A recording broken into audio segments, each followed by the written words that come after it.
오늘은 마태복음에 있는 말씀을 중심으로 갈등 해결의 성서적 원리, 성경적 원리라는 제목으로 말씀을 나누려고 합니다. 갈등에 대한 그 관심은 오랫동안 우리들에게 있었습니다. 특별히 최근에는 국제적인 국가 간의 갈등, 또 종교 간의 갈등, 이런 것들이 많이 있습니다.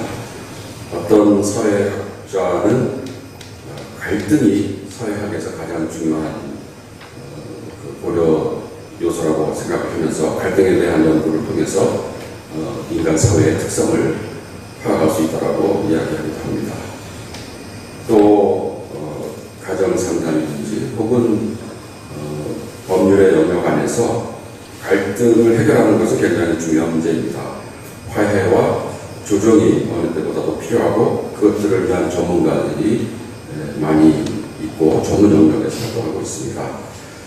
갈등이라는 것이 일반적으로 우리의 삶 속에서 항상 문제가 되고 있고 우리 삶의 주위에 이 문제가 도전으로 다가오고 있는데, 오늘 성경에 나오는 갈등은 그것보다는 조금 더 구체적이고 특수한 것이라는 것을 우리가 먼저 생각할 필요가 있습니다.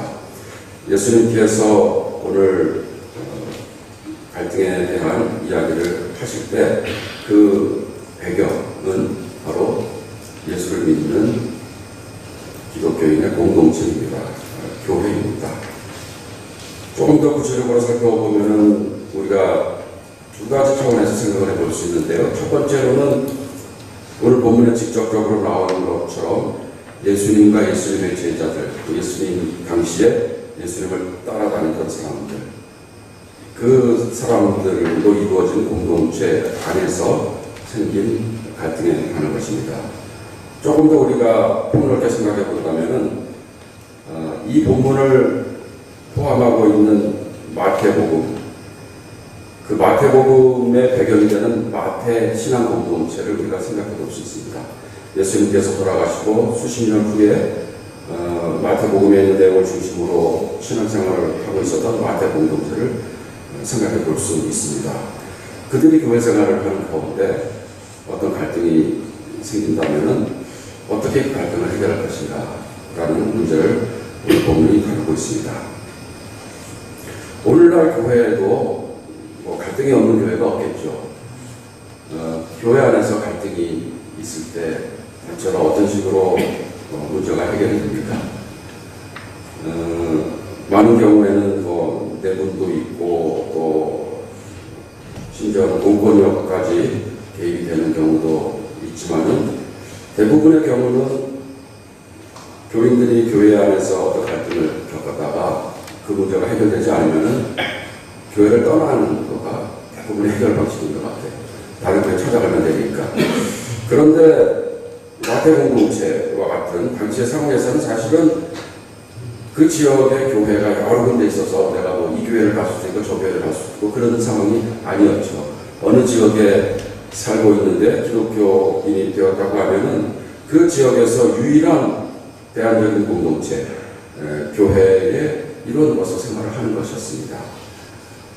그리고 당시에 기독교 교회 공동체에 속해서 삶을 산다는 것은 단순히 일상적인 생활을 잘 하다가 주일날만 교회 와서 예배드리고 다시 또 일상적인 삶으로 가는 식의 그런 삶이 아니었고 삶 자체가 근본적으로 바뀌는 것이었습니다. 그동안 예수를 믿기 전에 살았던 삶과는 달리 24시간 일주일 내내 세상 사람들과 구별되는 삶을 사는 그런 삶의 방식이었고, 그리고 같은 생각을 갖고 같은 믿음을 갖고 사는 사람들과 공동체를 이루면서 사는 그런 삶이었습니다.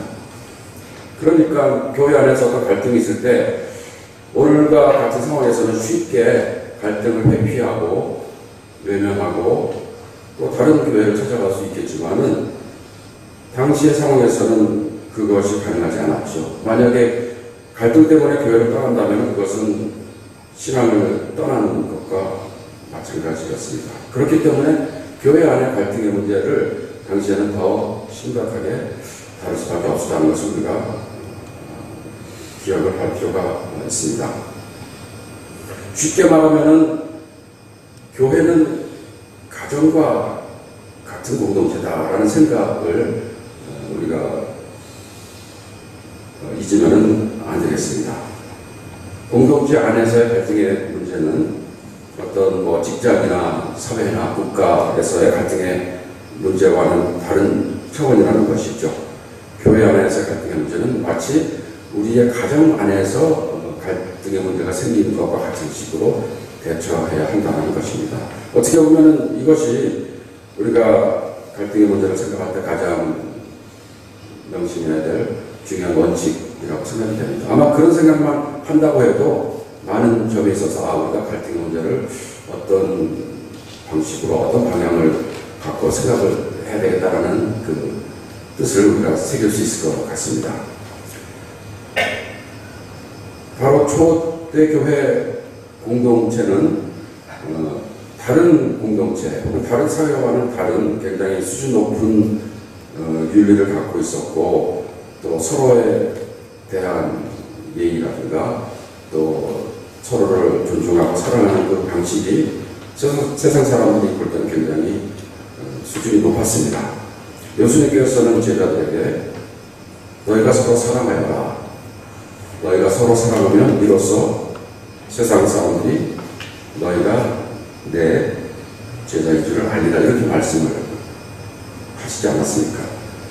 바로 세상과는 다른 그 공동체적인 유대 이것이 기독교인들을 세상의 다른 사람들과 구별하는 굉장히 중요한 척도가 되었습니다. 우리가 또한 이 갈등의 문제를 생각할 때 두 번째로 전제를 해야 될 것은 갈등이 없는 공동체는 없다라는 사실입니다. 모든 가정에 갈등이 있죠. 또 큰 공동체에도 갈등이 있지만 또 거룩한 사람들이 모였다고 생각하는 교회 안에서도 갈등은 늘 있어 왔습니다. 예수님을 따르던 제자들의 공동체도 많은 갈등이 있었던 것을 우리들은 알고 있습니다. 심지어 예수와 가까이 생활했던 제자들 사이에도 반력과 갈등이 있었습니다. 당시 예수님을 따르던 사람들 또 마태 공동체에 속해서 교회 구성원이 되었던 사람들은 어떤 사람들이었을까요? 정말로 다양한 사람들이었죠. 빈부의 차이도 많이 났었고 인종도 다른 사람들이 있었고 신분이 다른 사람들도 있었고 성별도 다르고 또 나병환자라든가 창녀라든가 세리와 같이 당시 사회 구성원들이 기피하던 사람들도 교회 구성원으로 같이 생활을 하고 있습니다. 그들이 같이 모여서 함께 떡을 나누고 생활을 나눴다는 것은 그거 자체가 굉장히 신기한 그림이었다라고 생각이 됩니다. 그들에게는 여러 가지 교회 나오는 목적도 다양했습니다. 어떤 사람은 이스라엘의 정치적인 해방을 위해서 기독교인이 된 사람도 있었고 어떤 사람은 병이라든가 또 삶의 어떤 문제를 해결하기 위해서 교회 나오는 사람도 있었고 어떤 사람은 내적인 어떤 평안을 얻기 위해서 교회 생활을 하는 사람들도 있었습니다. 그 안에는 열심히 사람도 있었고 방관자도 있었고 배신자도 있었습니다. 이것이 초대교회의 모습이었습니다. 심지어는 그 공동체 안에는 가룟 유다와 같은 사람도 있지 않았습니까? 이런 많은 다양한 사람들이 모여서 필연적으로 갈등을 일으키면서 생활을 하고 있었는데 우리들은 그 사람들을 정죄하는 데 바쁘고 또 밀과 가라지를 빨리빨리 구별해서 빨리 가라지를 없애버려야 되겠다는 그런 조급함을 갖고 공동체 생활을 하다 보면 많은 어려움을 당하게 됩니다. 가룟 유다가 예수님께 마지막으로 키스를 했을 때 그 키스는 예수를 잡아가려는 표시가 되지 않았습니까? 그런데 그 키스에 대해서 예수님은 친구여라고 이렇게 응답을 했습니다. 그 뜻이 무엇일까 생각해 보면은 정말로 그 공동체 안에서 큰 문제를 일으키고 있는 이 갈등의 요인이 가로막혀야 해서 예수님께서는 아직도 기회를 주기 위해서 너는 나의 진정한 친구이지 않았느냐라는 말을 통해서 다시 한번 양심의 그 자극을 받아서 해결할 수 있는 기회를 준 것이 아닌가 하는 그런 생각을 해보게 됩니다. 이만큼 갈등은 모든 공동체 또 우리 교회 공동체의 현실이고 우리가 갈등이 마치 없는 것처럼 여기고 그냥 미소를 지으면서 생활한다고 해도 그 갈등이 계속 숨어있는 것은 아니고 도리어 우리에게 더 많은 그 문제를 일으키게 된다는 것을 인정하는 것이 중요하겠습니다. 일반적으로 교회에서 어떤 갈등이 있습니까? 어떤 문제가 있습니까? 오늘 본문을 보면 특별히 내 형제가 너에게 죄를 짓거든 이렇게 이제 말씀이 시작이 되거든요. 여기서 내 형제라고 말하는 것은 형제 자매를 다 말하는 것이 되겠죠. 그러니까 아까 말씀드렸던 것처럼 교회 교인이 너에게 죄를 짓거든 이런 식으로 표현을 하지 않고 내 형제나 자매가 죄를 짓거든 이렇게 표현한 것을 통해서 볼 때 이 공동체가 가족과 같은 공동체라는 것을 전제로 하고 문제 제기를 하고 있는 것을 우리가 알 수 있습니다. 교회 안에서 여러 가지 갈등의 양상이 있겠지만 특별히 오늘 본문에 나오는 경우는 어떤 한 사람이 특별히 이제 명확하게 어떤 죄를 지은 상황을 이야기하는 것 같습니다. 과연 어떤 죄를 졌을까요? 어떤 죄를 당시에 많이 졌을까요? 우리들은 구체적으로 알 수 없지만은 오늘 우리가 읽은 그 로마서에 나오는 그 죄의 목록 가운데 또 하나가 그 가운데 있지 않을까 하는 생각이 듭니다. 옛 습관, 어두운 생활을 할 때의 행실을 우리가 완전히 벗어버리지 못했기 때문에 교회 나오는 사람들도 옛날 습관에 따라서 실수를 하기도 하고 또 문제를 일으키기도 하지 않습니까? 우리 모두가 옛날의 흔적을 완전히 깨끗이 지워버릴 수는 없는 것 같습니다.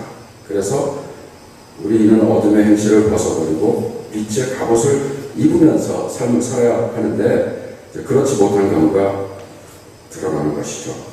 오늘 읽은 로마서 본문에 나오는 몇 가지 죄의 예를 보면은 호사한 연애와 술 취함, 음탕, 방탕, 싸움, 시기 이런 것들을 열거를 하고 있습니다.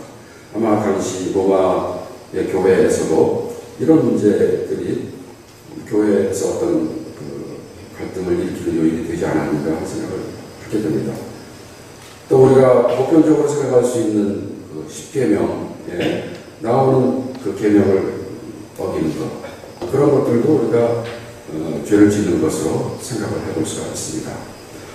오늘날 현대교회에서 어떤 죄를 우리가 많이 보게 되나요? 어떤 식으로 우리가 다른 사람들에게 상처를 주기도 하고 다른 사람들에게 해를 끼치기도 합니까? 대부분은 우리의 말과 행동을 통해서라고 생각이 되고 특히 구체적인 행동보다는 이제 말을 통해서 우리가 다른 사람들의 마음을 상하게 하기도 하고 또 죄를 지기도 하는 것 같습니다. 어떤 경우에는 그 사람의 뭐라 그럴까요? 신앙이 깊지 않아서 말을 통해서 다른 사람들에게 상처를 주고 분쟁을 일으키는 경우도 있고 또 어떤 경우는 나와 다른 의견을 갖고 있는 사람들과 서로 소통하지 못해서 누가 딱히 옳다 그르다고 할 수 없는 상황이지만은 그러나 다른 사람의 의견을 수용할 수 없어서 그렇게 되는 경우도 많이 있는 것 같습니다. 또 때로는 우리가 그냥 사소한 그 잘못 때문에 조금 더 신경을 쓰고 정성을 들이고 조심하면은 아무 문제가 없을 텐데 우리가 너무 경솔하게 행동하고 말을 함으로써 다른 사람들에게 상처를 주기도 한 것 같습니다. 그런 일들이 반복될 때 그것이 한 공동체 안에서 문제로 이렇게 발전이 될 수도 있습니다. 다양한 그 배경에 의해서 혹은 요즘에는 특별히 세대 간의 그 견해 차이로 인하여서 많은 갈등의 소지들이 모든 교회 안에 있는 것 같습니다. 특별히 요즘과 같이 빨리 변하는 세대 속에서 옛날에는 한 30년 정도 되면은 한 세대라고 생각을 할 수 있었는데 지금은 뭐 10년만 지나도 서로 간의 그 문화가 굉장히 달라져서 서로 진전 대화를 나누기가 힘든 것 같습니다.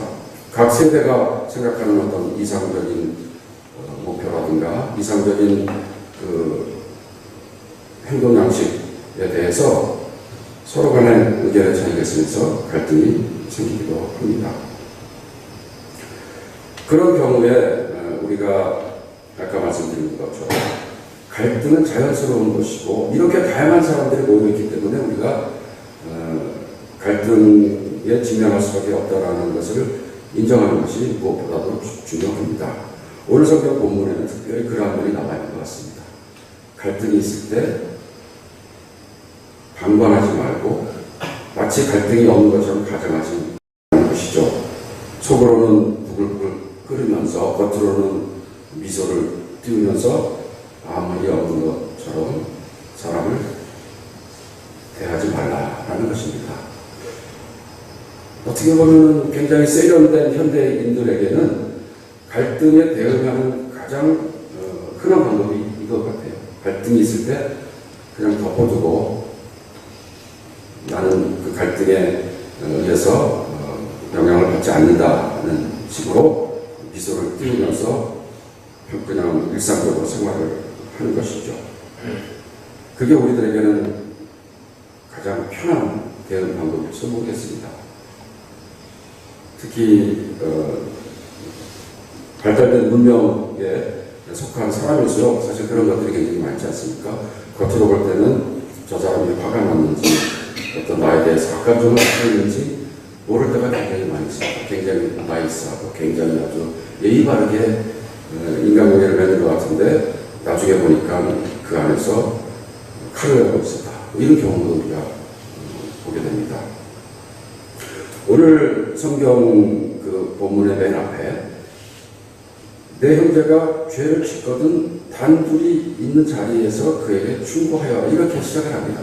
갈등 해결의 첫 단계가 그 사람과 1대1로 대면하고 그에게 충고하라는 것입니다. 어떤가요, 여러분들? 예수님 말씀에 따라서 그렇게 하기가 쉬운가요? 저 같은 경우는 이제 사회에서 생활을 할 때 정말로 이제 잘못을 하는 사람이 있다. 굉장히 불의한 행동을 통해서 저한테 어떤 나쁜 영향을 끼친 사람이 있다고 할 때 제가 갈 수 있는 마지노선은 그 사람을 완전히 무시하는 것 같아요. 예를 들어서 어떤 사람이 악한 행동을 했다고 할 때 그 사람을 복수를 하기 위해서 무슨 주도적으로 뭘 꾸린다거나 뭐 사람들에게 돌아다니면서 저 사람 나쁜 사람이다 뭐 이런 식으로 한다기보다는 그냥 저 사람은 없다. 내 세상에 존재하지 않는다. 이제 그게 저로서는 마지막 이제 복수라고 할까요? 그리고 제가 느끼에는 내가 그 사람에게 관심을 주지 않음으로써 그 사람이 당하게 되는 피해가 굉장히 크다라는 이제 나름대로 합리화를 하고 있습니다. 그것으로 복수를 한다는 것인데 저는 그 정도면 굉장히 신사적이고 뭐 그냥 괜찮지 않은가 생각을 했는데 오늘 본문을 가만히 보니까 그게 아니라는 것이죠. 물론 이것은 이제 교회라는 더 아주 긴밀한 공동체를 생각하면서 우리에게 주신 말씀이지만은 나에게 잘못을 한 사람이 있을 때 그 사람을 무시하고 그 사람을 투명인간으로 여기고 내가 그 사람으로부터 더 이상 어떤 자극을 받지 않고 악한 영향을 받지 않는 것 그게 굉장히 멋진 방안인 것 같지만 예수님은 우리들에게 그게 좋은 해결책이 아니다라고 말씀을 하시는 것이죠. 참 불편한 말씀을 하시는 것 같아요. 그냥 잊고 싶은데 잊으면 안 된다. 너에게 잘못을 저지른 사람이 있으면은 그 사람에게 가서 1대1로 충고를 해야 한다. 우리가 여기서 이제 충고를 한다고 할 때 어떤 사람은 가서 막 따지고 질책을 하면서 네가 이런 잘못을 하지 않았느냐 하면서 말싸움을 해갖고 결국 그 사람이 잘못했다는 것을 인정해서 사과를 받는 그런 생각을 할지 모르겠습니다. 그러나 예수님께서 평소에 하시는 말씀이나 행동을 볼 때 그런 뜻은 아닌 것으로 생각이 돼요. 자칫하면 너와 원수가 될 그 사람을 그렇게 원수로 버리지 말고 다시 한번 기회를 마련해 보아라. 마치 예수님께서 바로 유다에게 친구여라고 호칭을 하셨던 것처럼 그 사람도 나름대로 자기의 어떤 특별한 상황이 있고 또 대화를 하다 보면 그 사람이 깨달아서 마음이 누그러질 수 있지 않겠느냐 이런 말씀인 것이죠. 그리고 공개적으로 다른 사람들에게 이야기하면서 그 사람의 입장을 난처하게 하지 말고 가능한 대로 조용하게 그 사람이 스스로 깨닫게 하라 이런 말씀이죠. 여기서 이제 그에게 충고하여라라고 할 때 충고한다라는 말이 헬라어로는 엘링코라는 단어가 쓰여졌습니다. 그 뜻은 문자적으로는 빛으로 가져오다라는 뜻이라고 해요. 그리고 우리가 좀 유치해서 깨우쳐준다, 인라이트한다 이런 의미로도 생각을 해볼 수 있을 것입니다. 나에게 명백한 죄를 저지른 사람이 있다면은 대부분의 경우는 그 사람이 그게 죄인지를 모르거나 아니면 죄인지 알면서도 그런 악행을 하는 것이 아무 문제가 없다라는 생각을 하는 굉장히 무지몽매한 지경에 있는 사람이라는 것이죠.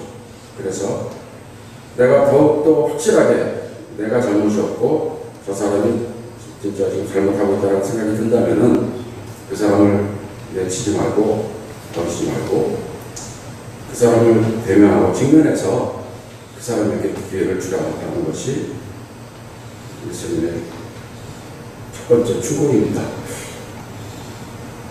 이 말씀을 우리가 정말 진지하게 받아들이고 우리 삶에서 실천하려고 하려면 굉장히 어려운 충고이죠.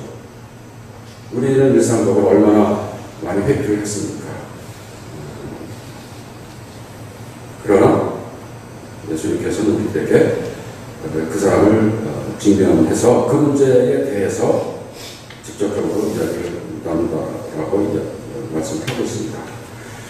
그리고 나서 보니까 그 다음에 또 여러 단계가 있어요. 우리가 이 말씀을 뭐 1단계, 2단계, 3단계 이런 식으로 구체적으로 따라야 될 지침으로 삼기보다는 이 전체 속에 깔려있는 그 정신을 깨닫는 것이 더 중요하다고 생각이 듭니다.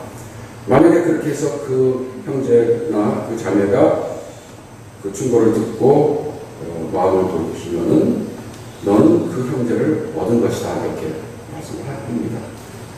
갈등 해결의 어떤 목적, 갈등을 우리가 대처하는 기본적인 목적은 그 사람을 얻는 것이다 라고 이렇게 말씀을 하고 있는 것이죠. 적은 자의 그 영혼을 얻는 것이 이 세상을 얻는 것보다 더 중요하다는 말씀을 이렇게 하고 있는 것입니다. 그런데 만약에 그래도 듣지 않거든 어떻게 할 것이냐. 그 다음부터도 우리가 실천하기 참 애매하고 어렵습니다. 그러면 한두 사람을 더 데리고 가서 이야기를 하라는 것이죠. 두세 증인의 입을 빌려서 확정 증명하는 것이다.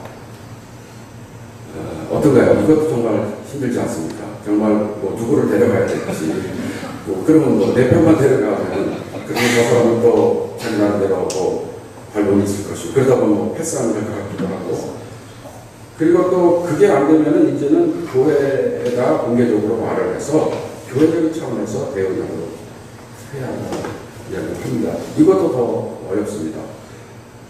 물론 큰 문제가 있을 때 결국은 교회적인 차원에서 어떤 대응을 하고 결정을 해야 되겠죠. 그래서 우리 교회의 그 정치에는 7이라는 게 있습니다. 7위 중에는 이제 최종적으로 그 교인들이 잘못했을 때 그거에 대한 이제 벌을 내리죠.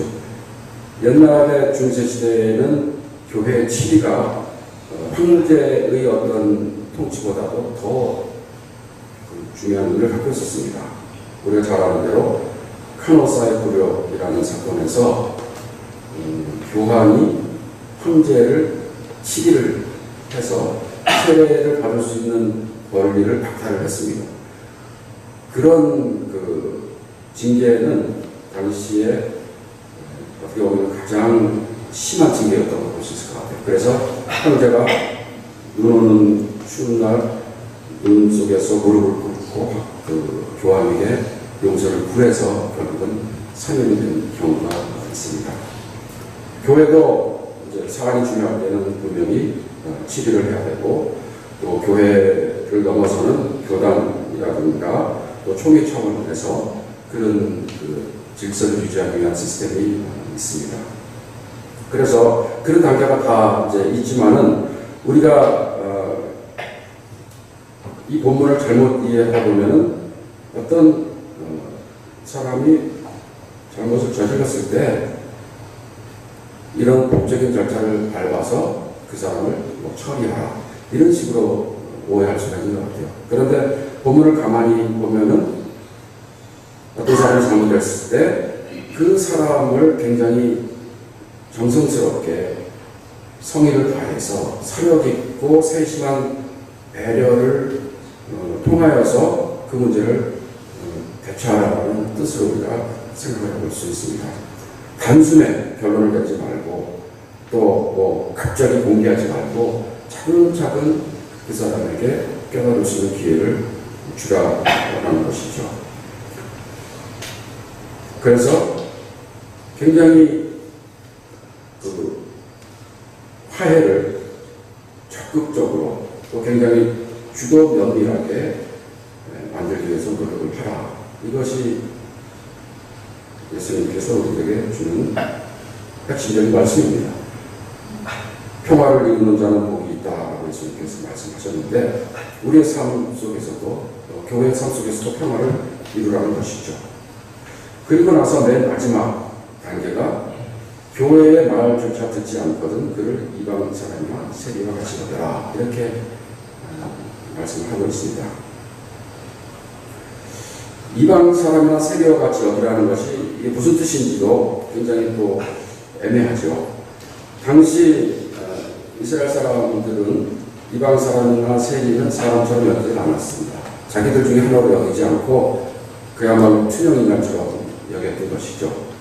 제가 아까 이제 제 경우를 말씀을 드렸는데 보니까 제가 어떤 갈등이 있을 때 취했던 첫 번째 단계가 그 사람을 이방인이나 세리처럼 여긴 것이 아니었는가 하는 생각이 듭니다. 예수님께서는 말씀하시기를 그 단계가 필요할 수도 있겠지만 그러나 그것은 정말로 우리가 모든 노력을 다 해보고 화해를 이루고자 하고 화평을 이루고자 하는 노력을 다 하고 나서 또 공동체적으로도 노력을 하고 나서 그래도 안 된다면 최종적으로는 그 사람을 이방 사람과 세리와 하셔서 그 사람과 뭐 상종하지 않아도 된다.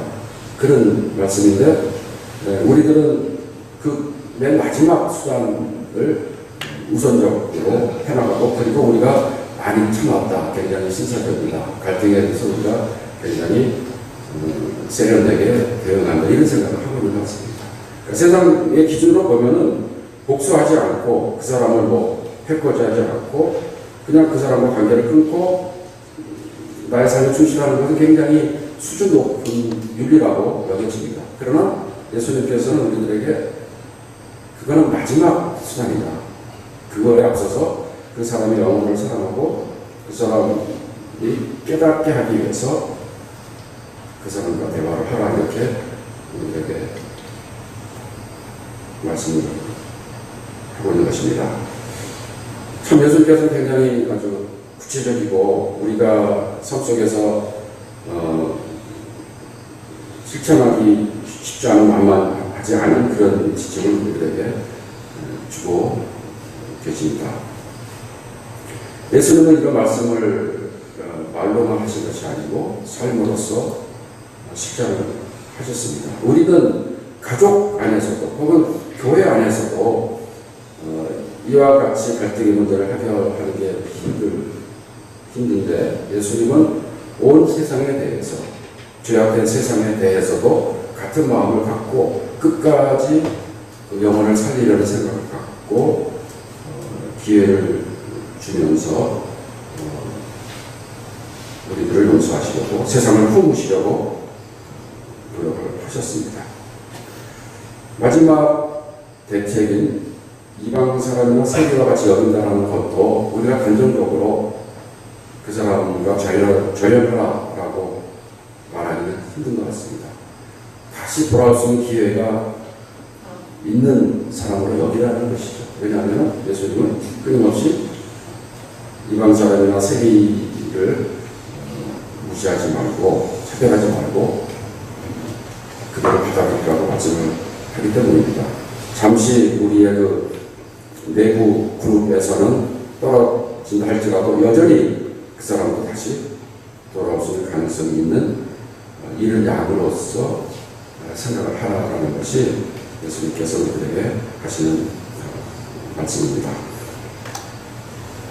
결국 예수님은 우리들에게 우리가 작은 공동체 안에서 갈등의 문제를 이와 같이 관심과 사랑 또 배려를 통해서 해결함으로써 하나님이 이루고자 하는 샬롬을 우리의 삶 속에서 이루라고 말씀하고 있습니다. 이 세상에 주는 평화가 아니고 하나님만이 줄 수 있는 참된 평화를 우리 삶 속에서 누리라고 말씀하십니다. 우리 인간의 본성을 거슬러서 우리가 정말로 하고 싶은 우리의 육체적인 충동을 거슬러서 이런 사랑을 실천할 수 있다면 그것은 우리의 힘 때문이 아니고 하나님께서 주시는 평화의 성령 때문에 가능합니다. 교회는 이 평화의 성령께서 다스리시는 그런 공동체입니다. 앞으로 우리가 교회 생활을 하면서 다른 사람과 대화하면서 좀 부딪히고 또 뭐 이런 일 저런 일로 갈등이 있을 때 그것이 마치 없었던 것처럼 너무 무시하지 말고 미소를 띠고 관심을 갖고 사람의 마음을 품고 내가 불편하게 느꼈던 것 그리고 내가 좀 모욕당했다고 느꼈던 것이 있으면 그것에 대해서 터놓고 이야기를 하는 그것이 우리가 갈등을 해결하는 첫 번째 단계라는 것을 우리가 생각을 하겠습니다.